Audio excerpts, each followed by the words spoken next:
waliwo mashekhe Allah tusasira Allah yarhamuhum waskunuhum fil janna twatuka ku kasera ka covid ba mashekhe ne bafa ni abamu n'emirambo gyabwe ne gisikatira mu ddwaliro olwabbiruza ddwaliro ani agenda okuvaayo amalwaliro manyi covid kye twaliko kati tugamba nti ekyahaye ensobi eno gye tubaddemu Allah atusase tuleme kugiddamu kugigwamu ne tuteekawo ng'ewakiso Muslim district enteekateeka ebwetyo gye tusuubira nti inshallah egenda kukwasizaako n'okuyamba okukyusa obulamu bw'abayimamu baffe n'abantu bonna. Wano ndi mu ddwaliro lya Busiramu. Oli ku reception sebo.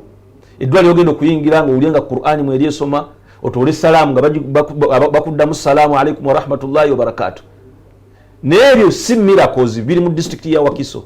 Si bikoze nganze kigoze eri asobola mbikoze Imaamu ajjanjabibwa bwerere. Sheikh bwerere nkyogera bukirikera ku macha imamu nagala mudwali ne bamusasuza mu dwali lero ngayina ebisanzo by'engambi ajjanga wano ku Salamu TV nategeeze ensi nti ndi mulimba wallahi billahi tallah eddwali lino liwe ebintu abantu bitanda era lisibula abantu eddwali lizaalisa omuntu asobola okuzaalisa obulungi n'alongosebwa eddwaliro lirimu Qur'ani eddwaliro lirimu Qur'ani n'awuliriza ku Qur'ani n'ekisembayo nga kinene kino saali yagadde kukyogera naye kankyogere nti bwana twaha abakyala baffe bagende bagenda mu malwaliro n'ayingira mu ddwaliro n'agenda okuzaala oba n'agenda okunywa eddagala n'asangayo Dr. Patrick Onyango nga gwasanze muloomu yalina omukola gynecologist kati kye bayita process y'omukyala agenza okunywa eddagala ebibeerayo bye bakebeera bye bakola byonna obimanyi bulungi n'ate n'agenda mu ky'okuzaala kati abakyala bangi bafiiridde mu ssanya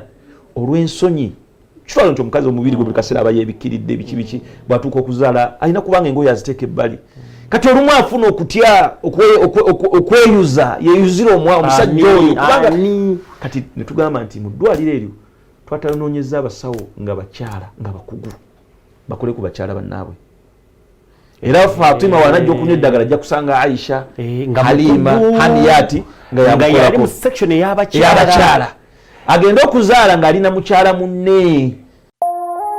Eno ye Salam TV.